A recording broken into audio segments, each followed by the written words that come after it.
I've gotten to the point in my life now where, having been to hundreds of conferences, I've decided that there are three that I'm going to continue to do.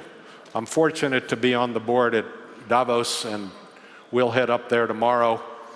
I go to TED because it's time to fill up my brain, but if you want to know where the future of disruption is, you come here to DLD. Check in at the Jamba Juice before you get there, order your drinks, customize it with your boosts and whatever you want, and by the time you get there, the drink is waiting for you, it's on the counter, they see you and recognize you because your photo is on their point-of-sale system, you just grab your drink and you go. This is real, world problem solving, and we feel that the payments offline is not the problem, it's what happens before and after. If I look at the online payment market today in Europe, about 80% of online transactions are at the end of the day still running over classical payment solutions. Our killer app for so many years was voice, and we all know that one day soon voice will be for free, which means our business model has to change in order to survive. And we will go from telecommunication companies to digital companies, and data is the name of the game. So I think the telcos currently in Europe have a very good chance to show much more dynamics than we saw it from the large retail banks. Children that are born today will not have a physical wallet when they are 20 years old. People who solely focus on payments offline will fail.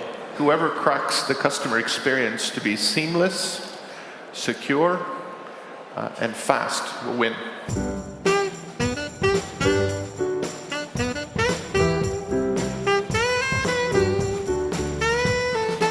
Are we ready to de-cyber the most critical infrastructure and to put humans back to the mechanical stuff to manage the systems?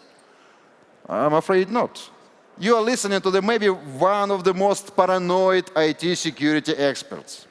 Because I'm working for 25 years with IT security, but when I see the news, when I'm talking to my experts, I'm afraid the situation is getting from bad to worse. When we started in the late 1980s, early 1990s, the enemy was very simple.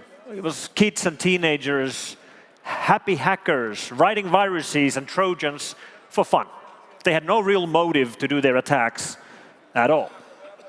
Unfortunately, as we heard, those happy days are behind us. Today, all the attackers have motives for their actions. Happy hackers have disappeared. Today, we have the criminals who try to make money with their attacks.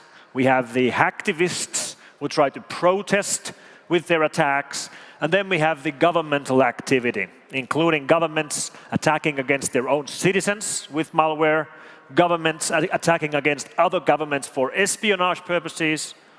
And then we have cyber warfare. Stuxnet and Flame, the governmental-made attacks, they don't look like this guy at all. Stuxnet and Flame look like this guy. I don't want to advocate cyber weapons. It's bad. It's a little bit more clean than traditional weapons. But from other side, it's more dangerous than traditional weapons because it's more easy to replicate it.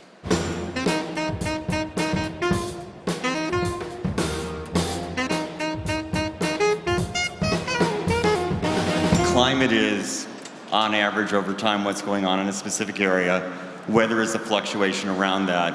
The misnomer is, as the climate gets warmer, that doesn't mean the weather always gets warmer. As the climate gets warmer, there's actually greater fluctuation.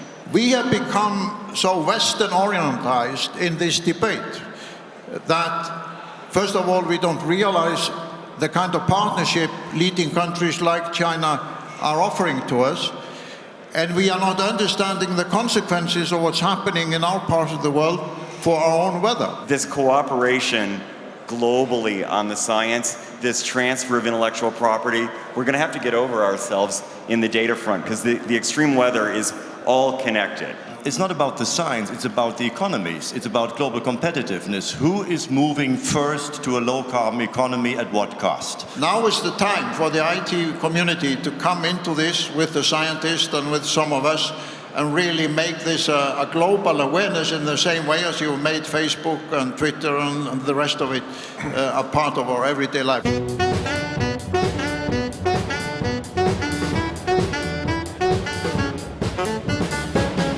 Knowledge is that 3D printers already can print in different types of plastic, and we do too.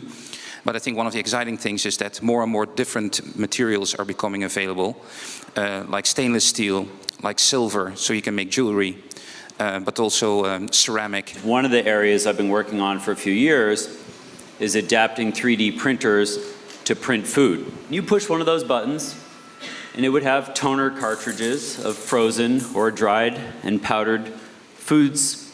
And the print head puts down a pixel of food, hydrates it with a needle, zaps it with a laser to cook it, rinse and repeat for every pixel, and it prints you a meal that's customized for you. One of the great benefits of 3D printing, so it's really no limit in design, no limit in geometry. The materials become more scarce. The power to run the printers or run manufacturing will become more scarce. And the 3D printing has the potential to be one of the most material efficient technologies.